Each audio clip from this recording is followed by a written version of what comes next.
TheSuperReviewShow here for this 2016 movie review of Ghostbusters. That's right, I literally just got out of seeing Ghostbusters like no more than 30 minutes ago.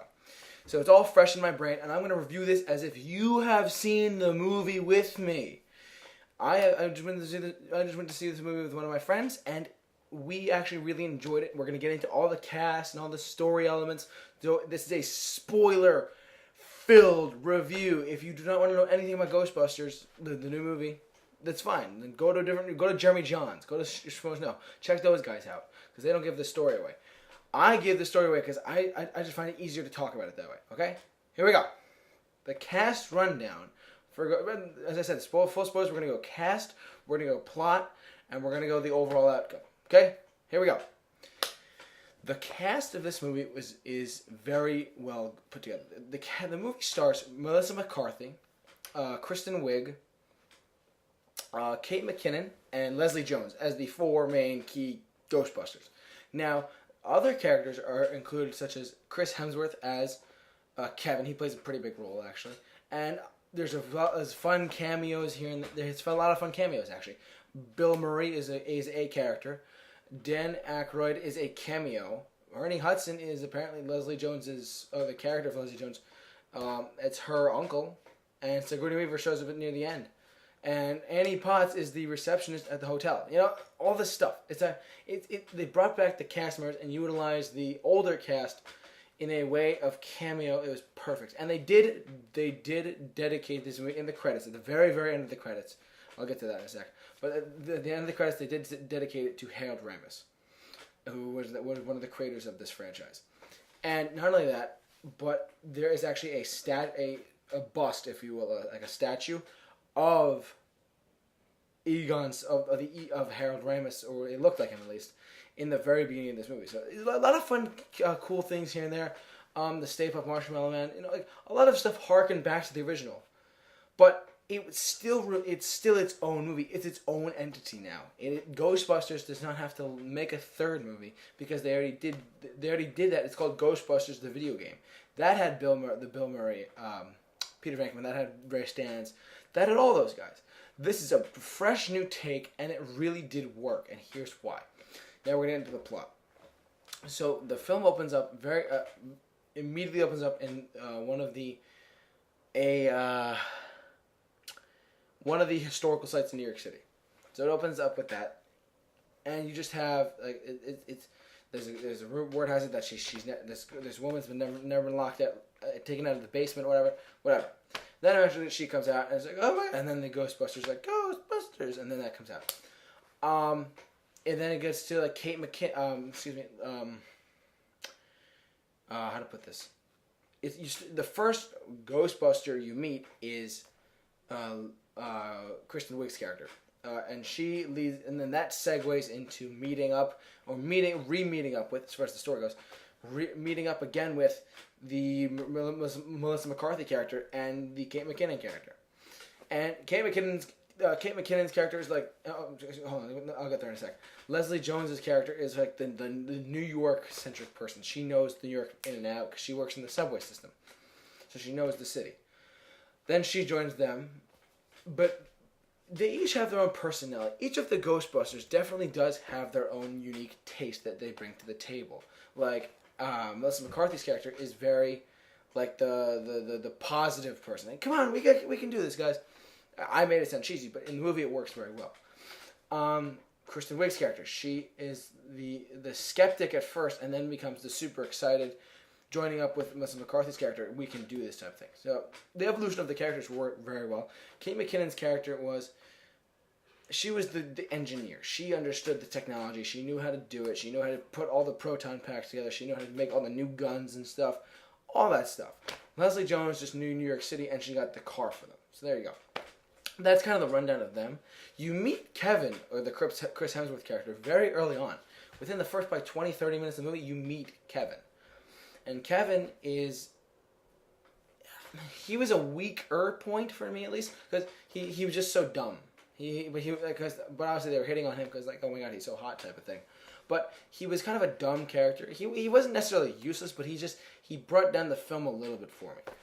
The villain is probably the weakest part of this movie. The villain is the weakest part of this movie. He is, I don't know the actor's name, but he's a janitor at a hotel, and he's creating a ghost device. Therefore, he can die and then become a ghost and then unleash ghosts in New York City. That's basically who the villain is. He's some crazy kid, not a kid, but he's like a 20-year-old who just never had his way in life. He's always depressed, and he just decides to go at it and release ghosts amongst New York City. And the overall story of this movie fits very well. It's not the Ghostbusters that we all know and love. It's its own thing, and that's what I think really freshened up the franchise a little bit. Instead of Dan Aykroyd coming out and saying, "Oh yeah, Ghostbusters 3, we have that's all gone now because this new fresh take revitalized the franchise and made it fresh again. I felt brand new. I didn't feel like I was looking for. I wasn't really waiting for the cameos of Bill Murray, Dan Aykroyd, what's his name, Ernie Hudson, or Sigourney Weaver, or Annie Potts. I was not waiting for their cameo. I was actually invested in the movie. And Paul Feig came out and defended this very early on, and he said, "Look, despite all the hate, just go see it. Judge on his own merits." And Melissa McCarthy then came out and just said, "No, you guys, seriously, this is a really good movie." And in this film's defense, I know that Collider did their review and they said they gave it like a 6 or a 5 or whatever. And Schmoes came out, they gave like a halfway mark, like a 5 or 6. Jeremy Johns said it was okay. I am gonna go slightly above them just a little bit. As far as and then we're gonna get into I will say this though, the visual effects in this movie are spectacular. This movie brings out the ultimate if you wanted to see more, the reason why Ghostbusters the video game I love it so much was because you had more proton action. This was a step up, at least in my opinion, over Ghostbusters 2 or even the first one. As far as proton usage goes, they used those proton guns like it was no tomorrow. It was awesome, and I love that. And that's what I was looking for a very long time, and now I got it in this movie. That being said, the ending battle is very cool. It's a very...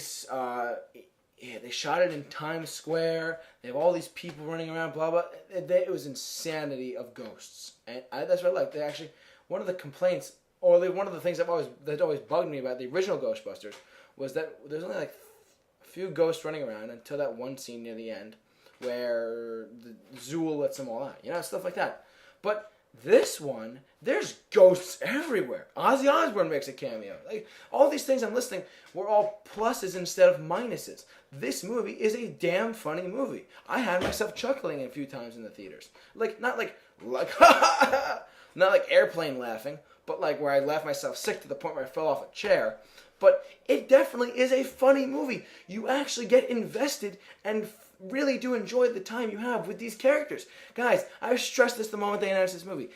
Just go see it, and then you'll understand why you interpret it as you will, but go see it and judge it on its own merits. Because some people are just coming out of it and say it's terrible. And that's like a 5.3 on IMDb. It went up from a 4.3 to a 5.3. That just shows in my eyes that some people are not complete idiots and will just say, "Oh, it's female, it's Ghostbusters, blah, blah, I don't give a shit anymore." No, this movie is a legitimately good movie.